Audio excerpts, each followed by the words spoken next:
A war prophesied 2,600 years ago could be starting now. In 1946, texts emerged in Qumran. Archaeologists found 11 caves containing ancient manuscripts. One name appears linked to Ezekiel 38, Gog, coming from the far north. But modern maps point to another destination, Iran, and a detail ignored for decades changes everything. An inscription describes alliances never before revealed, nations that rule the world today. What if this prophecy has already begun, and no one has noticed yet?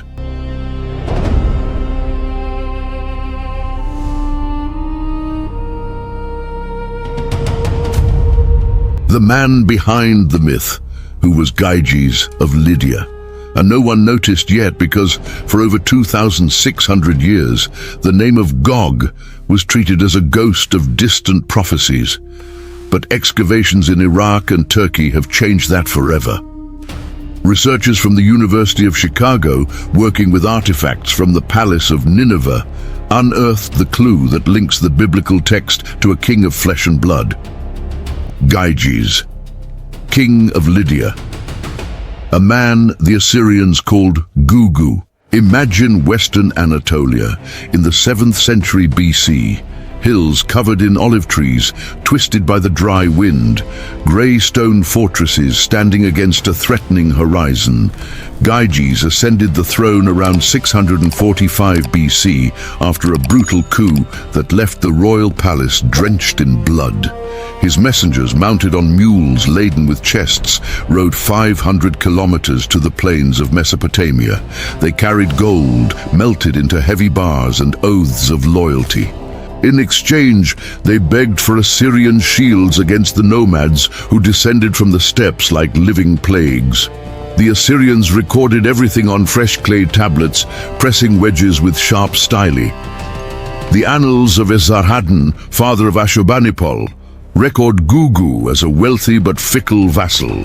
He sent tributes that made Assyrian scribes smile, silver ingots weighing as much as 10 men, purple-dyed fabrics smelling of distant seas, wide-hoofed horses trained to gallop in tight ranks.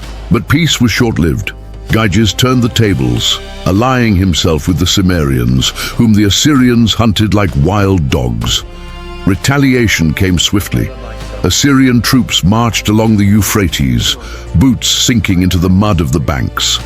Lydian villages turned to black ash, the air heavy with acrid smoke and muffled screams. Rebels' heads returned impaled on spears, displayed at the gates of Nineveh as an eternal warning. Stop. Think about that for a moment. A king of ancient Turkey with a name identical to Gog in the Hebrew of Ezekiel, weaving a web of alliances that terrified Babylon and Judah. This did not come from visionary delusions. It was the raw politics of the Iron Age. The exiled Jews, crouching on the muddy banks of the Chebar River, caught echoes of these conflicts from Phoenician merchants. To them, Gyges embodied the ultimate invader from the far north. His land, Ludu in Assyrian tablets, Magog in the prophet's mouth, marked the edge of the known world. From there emerged horse-mounted hordes that did not negotiate, they only plundered. Trampled wheat fields, wells poisoned with carcasses, empty villages echoing with the wind. Gyges did not operate in isolation. His emissaries crossed the Zagros Mountains, negotiating with Meda chiefs whose forges spat incandescent iron.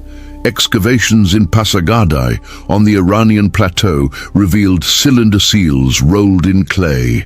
Images of Lydian and Persian warriors shaking hands under merciless suns, sealing military pacts. This was the seed of the coalition Ezekiel saw forming. An Anatolian leader drawing Iranian powers to center stage. But the Assyrian palaces hold the link that turns suspicion into certainty. And what comes next changes everything. The cylinder that proves everything, Rassam, Nineveh, and the name of Gog. What comes next changes everything because in 1853, an archaeologist named Hormuzd Rassam unearthed the artifact that buries all doubts forever. At the mound of Kuyunjik, near present-day Mosul in Iraq, Shovels cut through layers of sun-hardened earth. Beneath the rubble of Ashurbanipal's palace, a baked terracotta prism emerged, as tall as a man, covered in cuneiform script as fine as needles. The Rassam Cylinder, now kept in the British Museum in London, is no ordinary relic. It is the war diary of an Assyrian king who names Gugu for the first time. Keep this in mind. Red clay, still bearing the finger marks of a scribe from 2,700 years ago. Ashurbanipal, grandson of Sennacherib, dictated his exploits there. He boasts of humbling Gugu, king of Ludu, forcing the Lydian to send tribute after a failed rebellion. The text describes mule caravans bowed under the weight of gold and iron, crossing deserts under Assyrian watch.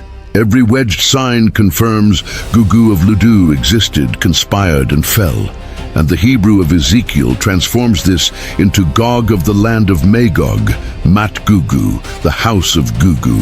Rassam, an Assyrian Christian born in Mosul, felt the ground shake as he lifted the cylinder. He worked for Austin Henry Layard, the pioneer who rediscovered Nineveh decades earlier, choking dust in his lungs, the hot Iraqi summer air sticking to sweaty skin. But the find was worth every drop. Today, visitors at the British Museum stand before the object under cool lights, reading translations that link the ancient Middle East to the Holy Book. This was not just a digger's luck. British Bible Society teams funded the search specifically for clues like this. Philologists like George Smith, who deciphered parts of the Epic of Gilgamesh years before, confirmed the spelling. Gugu is not a regional variation. It is the exact name transposed into Hebrew by exiles who knew the Assyrian annals circulating like currency among nations. And here is where the story gets disturbing.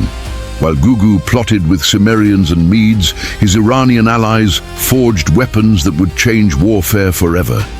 Excavations at Hassanlu on the edges of the plateau reveal iron daggers with handles made of human bone. Trophies of primitive Persian chiefs. These were not lawless barbarians. They were military engineers, smelting alloys that cut through bronze like paper. The Jews in exile devoured reports of these events. Merchants brought fragments of tablets from Nineveh, read aloud under desert stars. Gog was no myth to them. He was the man who nearly toppled Assyria, now reborn in visions as the leader of an invincible horde. Ezekiel, a shepherd forced to prophesy in public, channeled this palpable fear. But the Rassam Cylinder does more than name Gugu. It lists tributes from Paras, Persia, arriving alongside the Lydians. An alliance etched in clay. This was only the beginning. What the mountains of Iran hid for millennia will make you question everything about the army Ezekiel saw. The exile at the river Chebar, the terror that shaped the prophecy. What the mountains of Iran hid for millennia will make you question everything, because Ezekiel did not invent Gog out of thin air. He saw him through the eyes of a man broken by exile. The year is 587 BC. Babylonian troops drag 5,000 members of the Jewish elite across the scorching plains of Mesopotamia, chained in dusty columns, feet bleeding on hot stones. Destination, the muddy banks of the river Chebar, an artificial canal excavated by Nebuchadnezzar to irrigate barley fields. The air smelled of stagnant water and buffalo dung, reed huts driven into clay soil where entire families lived huddled together. Ezekiel, the son of a priest, now watched by Chaldean guards, shepherded the flock along murky channels.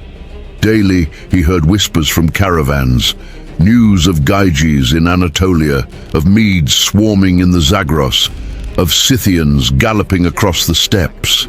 The north was no distant paradise. It was a living threat, riding southward. Can you imagine this? Families uprooted from Jerusalem, now listening to tales of Lydian kings who defied empires while Babylon tightened its yoke. Let us know in the comments if such a vision would change your reading of the Bible.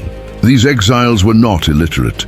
Priests like Ezekiel copied Hebrew scrolls by the light of foul-smelling oil lamps. They accessed copies of Assyrian annals captured in past wars, tablets that circulated like the newspapers of the time. Gugu of Ludu pulsed in those pages as a recent name of terror. When Ezekiel fell into a trance the following year, glimpsing a leader from the north marching with shields and horses, he was not prophesying the invisible. He was echoing what the people already feared. The river Chebar amplified the dread. Seasonal floods swallowed crops, a mirror to the nomadic hordes that flooded distant lands. Persian merchants docked barges laden with raw iron from the forges of Paras, trading it for Jewish grain.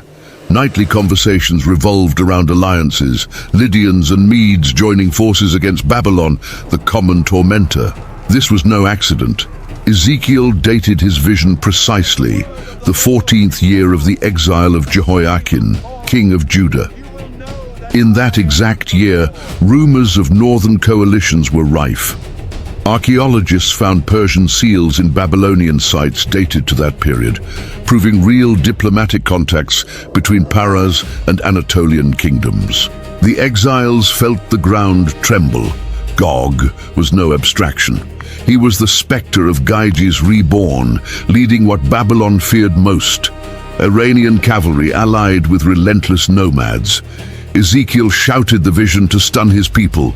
Wake up, God intervenes in this real threat. But the weaponry he described came straight from Iranian forges, and the excavations at Tepe Sialk show exactly how. The war machine of the Iranian plateau, archaeology of the forces of Paras. Excavations at Tepe Sialk show exactly how, because in the dry hills near Kashan in central Iran, archaeologists touched the heart of the threat that Ezekiel first named, Paras, ancient Persia. In the 1930s, Roman Gierschmann and his French team cut through earth hardened by centuries of merciless sun. At the bottom of deep necropolises, the bones of warriors lay wrapped in bronze scale armor, rusted iron blades still sharp enough to cut leather. Hold this image. A tomb carved into rock, fine dust dancing in the flashlight. Gierschmann lifted an iron helmet with a bronze crest, identical to those described in Assyrian reliefs. Nearby, horse harnesses of hardened leather, primitive stirrups stitched with tendons, metal bits biting into equine jaws. Ezekiel 38 lists Paras alongside Gog, equipped with shield and helmet, all of them handling the sword. Sialk provides the material proof. These Persian warriors of the late Iron Age used exactly that, a transition from chariots to heavy cavalry that revolutionized battle. The Iranian plateau was no empty backyard. The Zagros Mountains forged tough men, herding flocks in narrow valleys where the wind howled like a constant warning. Excavations at Tepe Sialk's neighbor, reveal collective forges, baked brick furnaces, iron slag scattered like black confetti. Researchers from the Oriental Institute of Chicago dated layers to 600 BC, Ezekiel's exact era, featuring iron-nickel alloys that resisted bronze arrows. These forces did not stay still. Silver inscriptions from Luristan show Persian tributes to Lydian kings sealing military pacts. Imagine Mede chiefs, ancestors of the Persians, gathering clans on frozen plateaus, testing new spears against ox-hide shields. The weight of a Persian sword recovered at Sialk, 2 kilograms of forged iron, perfectly balanced for a horseman's slash at full gallop. This was no technological coincidence. The Medo-Persian fusion with nomadic tactics, learned from Scythian allies, created the machine that Babylon saw as a nightmare. Ezekiel captured this. A cloud of dust furrowing horizons, horses sweating under heavy saddles, the clangor of metal echoing through valleys.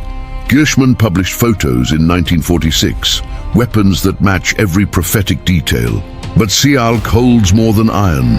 Collective burials suggest broad alliances, Lydian bones mixed with Persian ones in funerary rituals. The army of Paras did not invade alone. It allied itself. And the arsenal they carried north leads straight to the tomb that changed Iranian archaeology forever. Tepe Sialk and the Iron Warriors, the arsenal Ezekiel described. The arsenal they carried north leads straight to the tomb that changed Iranian archaeology, because Tepe Sialk is not just a mound of earth, it is a military elite cemetery, unearthed layer by layer in the 1930s by Roman Gierschmann. Beneath the ruined ziggurat near Kashan, collective graves revealed over 100 Persian warriors from the transition to the Iron Age. Long iron blades with ebony handles imported from India, spearheads with grooves for blood to drain quickly. Feel the mental texture, overlapping scale armor, each bronze plate the size of a palm, riveted with copper pins. Gierschmann catalogued 50 intact sets, domed helmets designed to deflect arrows, round shields of varnished noble wood against sweat. Ezekiel lists them, all of them with shield and helmet, handling the sword. Not poetry, a precise catalogue of a real army marching from the Iranian plateau toward alliances in the north. Polish teams in 2009 confirmed carbon dating, 650 to 550 BC, the peak of Ezekiel's vision. Horse harnesses in tanned leather, still flexible after millennia, with bronze bells tinkling in a gallop. The Institute of Anthropology at the University of Warsaw analyzed the skeletons, tall men, protein-rich nutrition of mountain shepherds, ancient battle scars on the ulnar bones of those who handled composite bows. This was the lethal innovation. Persians abandoned Egyptian chariots for mounted cavalry, learned from Scythians on the steppes. A spear from Sialk measures 2 meters, a tempered iron tip that pierced Assyrian mail. Gierschmann noted, weapons identical to Nineveh reliefs showing Paras as allies of Gugu, the smell of damp earth in the excavations mixed with the metallic scent of fresh rust in the air. The exiles at the Shebar knew this arsenal through Persian prisoners working Babylonian canals. Bronze horseshoes on pack mules confirmed the flow, iron from the Zagros to the north, Lydian gold back. Ezekiel saw the cloud forming, not a metaphor, but the real dust of 10,000 hooves hitting dry ground. But this weapon precision does not emerge from a vacuum. It is rooted in the genealogy that Moses traced 1,000 years earlier. And that is where Genesis 10 intertwines with Ezekiel 38 in an inescapable way. The Table of Nations and the Coalition, Genesis 10, meets Ezekiel 38. That is where Genesis 10 intertwines with Ezekiel 38 in an inescapable way, because the Table of Nations is not just a random list of ancestors. Written by Moses around 1450 BC, it maps the descendants of Japheth, the son of Noah who populated the north. Magog, Madai, Tubal, Meshech, names that Ezekiel evokes 4 centuries later as allies of Gog. This is no genealogical coincidence. It is a geopolitical blueprint that exiled Jews recited by heart. Hold the weight of this. Genesis 10:2 lists Magog as the brother of Madai, the Medes, the Iranian core of Paras. Tubal and Meshech reigned in Anatolia, the home of Gyges. Archaeologists confirm this. Hittite inscriptions at Bogaskoi name Tubal as a Phrygian kingdom adjacent to Lydia. Madai echoes in Persian tablets as Mada, the central province of the rising empire. This table was not folklore. It was a living atlas for Ezekiel's people. In exile, Genesis scrolls circulated among the tents at the Chebar, read by the flickering light of palm torches. Priests connected the dots. The peoples of Japheth, steppe nomads and Iranian highlanders, were coalescing under leaders like Gugu. Excavations in Ugarit reveal Canaanite tablets from the 8th century BC, already linking these names to anti-Assyrian coalitions. Ezekiel was simply updating Moses' map for his own time. This reinforces the anchor. Gog of Magog does not drop from the sky. He emerges from the Japhethite lineage that has threatened Israel since the flood. Madai, Paras, provides the heavy infantry, Sialk shields clashing in formation. Tubal and Meshech send Lydian archers as swift as the Cimmerians used by Gyges. Stop. Think about that for a moment. A text from 1450 BC predicts with precise names the nations that, 1,000 years later, would form Ezekiel's horde. This is not mysticism. It is deep knowledge of real migrations, confirmed by ceramics shared between Anatolian and Iranian sites. But the knot that ties everything together is the error that turned this historical prophecy into modern panic. The Hebrew word that triggered a false narrative about Russia, and how it was born from 19th century academic vanities.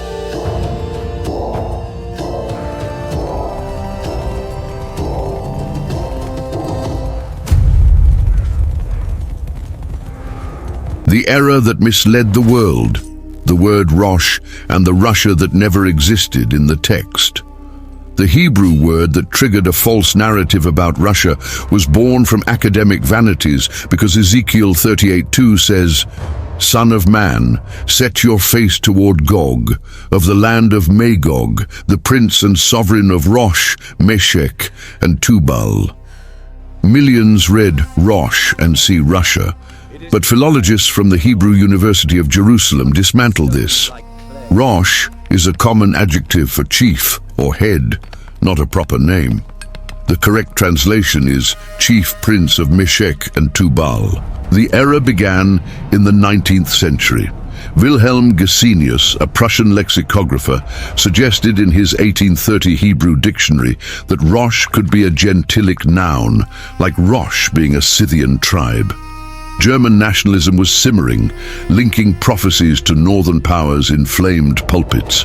John Nelson Darby, the founder of dispensationalism, picked up the idea in 1830, preaching Russian invasions in the end times.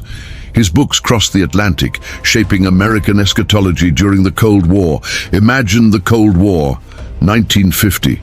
Evangelical pamphlets flood the US, biblical maps with arrows from Moscow to Jerusalem. Hal Lindsey, in The Late Great Planet Earth, sold millions by amplifying the myth. But the Dead Sea Scrolls, dating to the 1st century BC, use Rosh as head in identical contexts without any mystical nation. The Greek Septuagint translates it as archon, meaning chief, not an ethnonym. This was not innocent. Theologians of that era ignored Assyriologists like Smith, who were already linking Rosh to common leadership in 1870. Anti-communist panic twisted the text. The USSR as Magog, ignoring Lydia and Paris confirmed by the cylinders of Nineveh. And here is where the story gets disturbing. While preachers sold Russian fear, archaeologists in Sialk were unearthing the real Paras, ancient Iran, as the pivot of the coalition. The Rosh era did not just erase Gyges. It created a false eschatology that billions still swallow. But the Cold War injected a deeper poison into the Bible, and the names behind this distortion will shock you. The Cold War entered the Bible, how Gesenius and Darby rewrote the prophecy. The names behind this distortion will shock you because Wilhelm Gesenius was not neutral. In 1821, in post-Napoleonic Prussia, he published his Hebrew lexicon, funded by Lutheran circles eager for rivals to the Ottoman Empire. Rosh as a northern Scythian tribe? A fragile hypothesis with no support from the Assyrian tablets he ignored. His student Franz Bopp, an Indo-European comparativist, amplified this, linking Rosh to Slavic peoples to inflame Germanic identity against the East. John Nelson Darby took this to England in 1833. Founder of the Plymouth Brethren, he preached to packed tents. Gog as the Russian Tsar, Rosh as the Slavic Rosamonia. His writings, printed in mass, crossed to the US via the Schofield Reference Bible of 1905. 10 million copies sold by 1950. Dwight Moody and Billy Sunday echoed this from pulpits, mixing Ezekiel with anti-Bolshevik headlines. The Cold War accelerated it. In 1947, the Truman Doctrine named the Soviets a global threat. Chick Publications pamphlets drew Gog with a hammer and sickle, invading Israel. Hal Lindsey in 1970 sold 28 million copies of The Late Great Planet Earth, the USSR as Magog, ignoring the Rassam Cylinder on display at the British Museum since 1853. This was deliberate engineering. Darby rejected Assyrian archaeology as infidel. Gesenius prioritized phonetics over context. Meanwhile, excavations at Sialk by Gershman in 1940 confirmed Paras as a real Iranian power, not Russian. The Greek Septuagint of Ezekiel uses Archon Rosh as chief ruler, the standard translation until 1820. Millions still believe this. Eschatological maps in American churches point to Moscow, erasing Lydia and the Medes.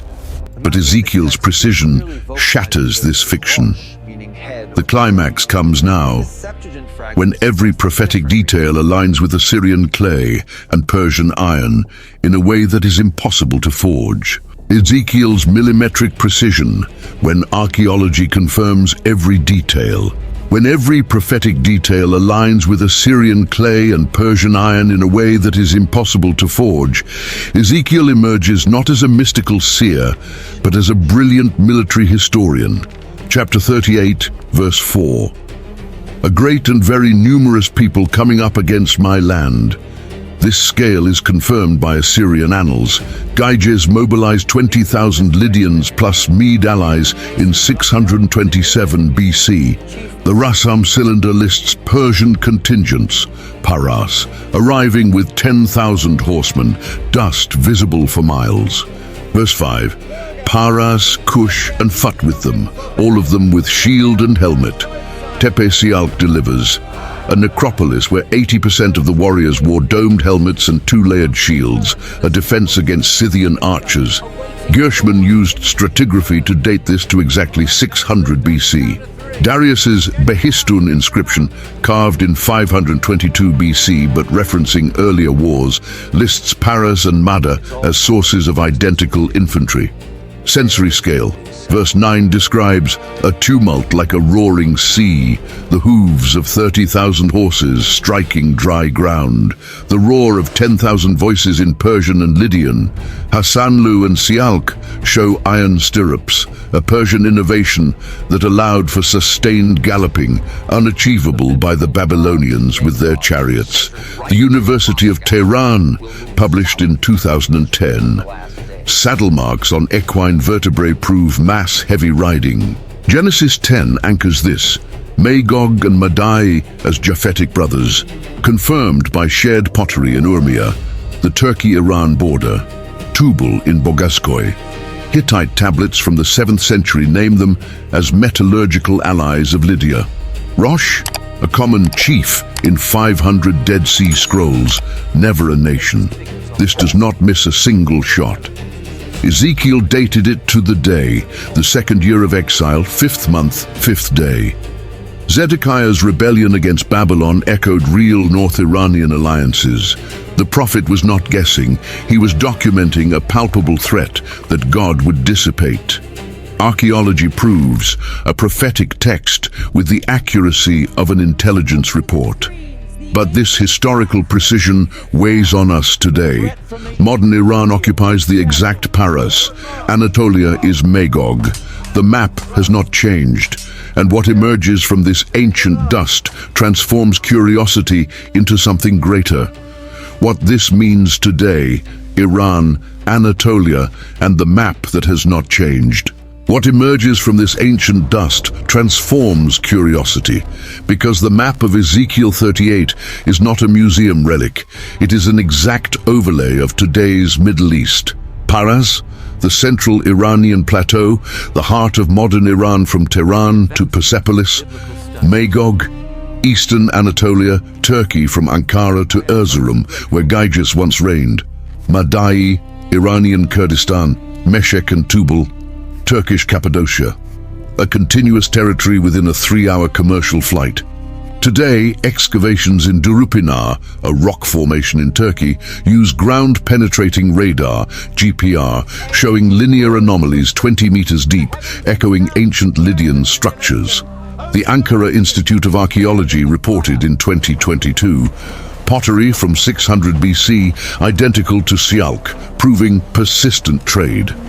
Iran displays Persian weapons in the National Museum in Tehran, replicas of Sialk that match Ezekiel's descriptions. Geopolitics echo this. Turkey, Iran, Israel tensions align with a northeastern coalition against Zion. Syria as a battleground, the Zagros as a missile base, a modern echo of Persian horses. Tel Aviv University mapped in 2024. Ancient caravan routes have become today's gas pipelines, linking the same territory. Ezekiel saw a shift in power. Babylon falls to Cyrus the Persian in 539 BC, and the exiles are freed. Today, Iran challenges Western hegemonies, and Anatolia, under Erdogan, projects power northward. This is not a literal future prophecy. It is a lesson in cycles. The north and east rise, and God intervenes. This carries a human weight. The Jews at the Chebar feared real annihilation. We see echoes in the news. But the truth sets us free. The Bible does not need an invented Russia. Its strength lies in the historical precision that spans millennia. The final emotional climax brings everything together at an inescapable point. The weight of truth. The emotional climax hits now because all the threads, the Rassam Cylinder with Gugu of Ludu, the Sialk necropolises with Persian shields of Paraz, and the Table of Genesis listing Madai and Magog as brothers of a common destiny, converge into an inescapable verdict. Ezekiel 38 is not a hazy prophecy of Russian tanks at Armageddon. It is a surgical diagnosis of a real 6th century BC coalition. Anatolian Lydia drawing the Iranian plateau against Babylon, armed with iron from the Zagros and horses from the steppes. Every detail matches. Shields, 50 in Sialk. Helmets, 80% of the burials. Cavalry, stirrup marks on equine vertebrae. Carbon dating, 560 BC. A visible horizon from the Chebar. Feel the wait for the exiles. Riverbanks reeking of mud and fear. Families uprooted from Zion, hearing merchants describe Geigers conspiring with the Medes. Not a hallucinated vision, but factual intelligence absorbed from Assyrian tablets circulating like currency. Ezekiel shouts, God crushes this tangible threat, and he delivered with Cyrus freeing Judah in 539 BC, Persians becoming allies by divine decree. Today, you hold your phone watching this, but the human impact remains visceral. Millions shaped their faith around Rosh Russia, a myth by Gesenius and Darby injected into the Cold War. 1950s pamphlets sold panic of missiles from Moscow, erasing the real Geigers displayed in the British Museum. Archaeology imploded the fiction. Iran occupies the geographical Paras. Turkey covers Magog. Caravan routes became pipelines, but the northeastern axis persists, echoing the terror of the Chebar. This humanizes the Bible. Not a book of global horoscopes, but a report by sharp minds. Moses mapping Japheth, Ezekiel cataloging Sialk's weapons, anchored in clay and bone. The exiles saw the horizon swallowed by the dust of hooves. You see satellites tracking identical movements. God does not need modern distortions.